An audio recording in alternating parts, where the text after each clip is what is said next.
ఇది మంచి ప్రభుత్వం కార్యక్రమానికి ఇచ్చేసినటువంటి ఆంధ్రప్రదేశ్ హోంశాఖ ప్రభుత్వ నిర్వహణ శాఖ మంత్రి శ్రీమతి వంగలపూడి అనితమ్మ గారికి సాదర స్వాగతం తెలియజేస్తా ఉన్నాం.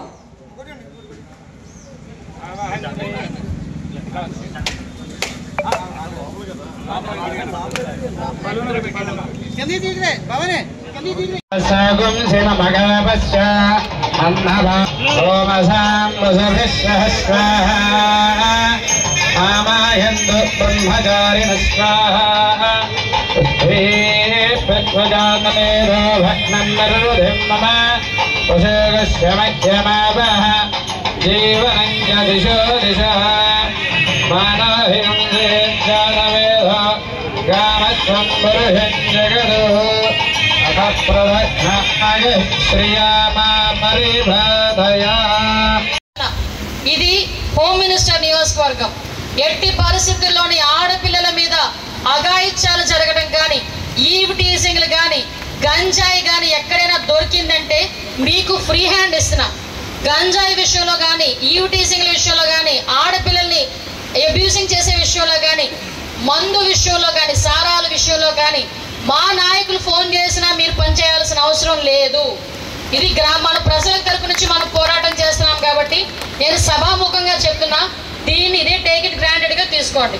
ఎందుకంటే గంజాయి విపరీతంగా పెరిగిపోయింది.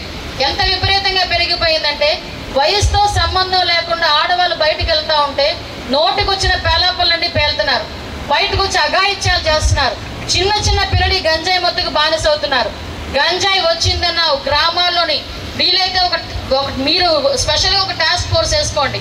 డెఫినెట్గా ఎట్టి పరిస్థితుల్లోని గంజాయి ఎట్టి పరిస్థితుల్లో ఏ గ్రామంలోనే ఉండే పరిస్థితి రాకూడదు. దీనికి మీరు స్పెషల్ డ్రైవే చేస్తారో, స్పెషల్ ప్రొడక్షన్ ఫోర్సే పెడతారో అది మీకు వదిలేస్తున్నా. ఎట్టి పరిస్థితులను ఈ విషయంలో నాకు తెలిసి మా నాయకులు ఎవరు ఫోన్ చేయరు. ఫోన్ చేసినా కూడా మీరు పరిగణలోకి తీసుకోవాల్సిన అవసరం లేదు. అనేసరికి అందరికీ కూడా ఒక ఉత్సాహం. ఒక సినిమా హీరోగానే కాదు, రాజకీయ నాయకుడి కింద కూడా తనదైన శైలిలో ముందుకు దూసుకెళ్తున్న వ్యక్తి. అటువంటి మంచి మన డిప్యూటీ సీఎం గారు కూడా మొన్ననే రికార్డు సృష్టించారు. ఏ విధంగా అంటే రాష్ట్రం మొత్తం మీద ఒకే రోజు గ్రామ సభలు ఏర్పాటు చేసుకొని గ్రామంలో ఇంకా మౌలిక సదుపాయాలు ఎన్నున్నాయో ఒకసారి ఎస్టిమేషన్ వేసి చెప్తే సుమారుగా 4,500 కోట్ల రూపాయల ఎస్టిమేషన్స్ తీసుకొచ్చి వాటికి అనుగుణంగా దగ్గర మొన్న చూస్తే 500 కోట్ల పైగా నిధులు కూడా విడుదల చేసిన సందర్భాన్ని ఈ రకంగా మీ దగ్గర గుర్తు చేసుకోవాలి. లాస్ట్ 5 సంవత్సరాలు ఒక రోడ్డు లేదు, ఒక కాలువ లేదు, ఒక పంపు లేదు, ఒక ఏదైనా అంటే వాటర్ పైప్ లైన్ వేస్తున్నామని ఉన్న రోడ్లు కూడా తవ్వుకొని వెళ్ళిపోయారు. ఆ విషయాలు మీ అందరికీ కూడా తెలుసు. కానీ ఈ రోజు మళ్ళీ అవే రోడ్లు వేయడానికి, డ్రైన్లు కట్టడానికి ప్రతి ఒక్కటికి కూడా మళ్ళా నిధులు ఎన్ఆర్జీఎస్ తరపున నిధులు విడుదల చేసే పరిస్థితి కూడా ఈ 100 రోజుల్లోనే మనం కూడా చేసుకోగలిగాం. వెళ్తే ఆరోగ్యశ్రీ కింద మనకు ఉండేవి డబ్బులు. అంటే పేదవాడు ఎవడైనా కార్పొరేట్ హాస్పిటల్కి వెళ్తే మీకు తెలుసా, లాస్ట్ 5 సంవత్సరాల్లో 1,500 కోట్లు బకాయిలు పెట్టిపోయాడు. చాలా మంది లాస్ట్లోని మేము ఆరోగ్యశ్రీ ద్వారా చేయమని చెప్పి చేతులు ఎత్తేసారు డాక్టర్లు. మళ్ళా తిరిగి ఈ రోజు వాళ్ళకి 700 కోట్లు బకాయిలు చెల్లించి మళ్ళా తిరిగి ఎన్టీఆర్ వైద్య సేవని పునరుద్ధరించిన పరిస్థితి కూడా ఈ 100 రోజుల్లో మనం చేసుకోగలిగాం. అదేవిధంగా నీరు చెట్టు అనేసరికి మా నాయకులకు ఊపిరి వచ్చింది ఒకసారి. ఎందుకంటే మేము 2014 3 లక్షలకు వచ్చేసింది. చంద్రబాబు నాయుడు గారు వచ్చిన వెంటనే చెప్పారు 5 లక్షల నుంచి 10 లక్షలు చేస్తానని. ఆల్రెడీ ఈరోజు డ్వాక్రా వాళ్ళందరికీ కూడా 10 లక్షల వరకు వడ్డీ లేని రుణాలు ఇవ్వడానికి కూడా మేమందరం కూడా సిద్ధపడి ఉన్నాం. మీ అందరికీ తెలుసు మన రాజధాని ఏందిరా అంటే నోర్లు ఎల్లబెట్టుకునే పరిస్థితి 5 సంవత్సరాలు కూడా. ఒకసారి అమరావతి అంటాడు, ఒకసారి వైజాగ్ అన్నాడు, ఒకసారి ఏమో కర్నూలు అన్నాడు, 3 రాజధానులు అన్నాడు. 5 సంవత్సరాలు గడిపేశాడు.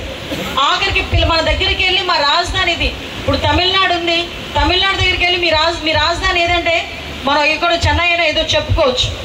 అదేవిధంగా మన దగ్గరికి వెళ్ళి పక్కన తెలంగాణ రాష్ట్రానికి హైదరాబాద్ అని చెప్పుకోవచ్చు. అటువంటిది మనకి ఆంధ్రప్రదేశ్ రాష్ట్రానికి రాజధాని ఏది అంటే ఏదో చెప్పుకోలేని పరిస్థితులు అయిపోయింది. కానీ ఈరోజు మన చంద్రబాబు నాయుడు గారు వచ్చిన తర్వాత గుర్తింపు ఉండాలని మన ఢిల్లీ పెద్దలతో మాట్లాడి 15,000 కోట్ల రూపాయలు తీసుకొచ్చిన పరిస్థితి. ఎందుకు ఈ మాట చెప్తున్నానంటే జగన్మోహన్ రెడ్డి కూడా చాలా సార్లు ఢిల్లీ వెళ్ళాడు. ఎందుకయ్యా ఢిల్లీ వెళ్ళావంటే కేసులు మాఫీ చేసుకోవడానికి వెళ్ళాడు తప్పించి ఏ రోజు ₹1 తీసుకొచ్చి రాష్ట్రానికి పెట్టడానికి ఇవ్వలేదు. పోలవరం ఈ రోజు ఆ పోలవరం కనుక నిండుంటే మనకి దార్లపూడి దగ్గర ఆక్వాడక్ట్ కనుక పూర్తయిపోయి ఉంటే ఇటుపక్క చుట్టుపక్కల ఉన్న వాళ్ళు ఎవరికి కూడా సాగునీటికి ఇబ్బంది లేకుండా 2 పంటలు పండే పరిస్థితి కూడా మనందరి దగ్గర ఉండేది. కానీ ఈ రోజు ఆ పరిస్థితి మొన్న లాస్ట్ 5 సంవత్సరాలు పోలవరాన్ని మూలన కూర్చోబెట్టారు కాబట్టి ఈ రోజుకి కూడా ఆ పోలవరం పూర్తవలేదు.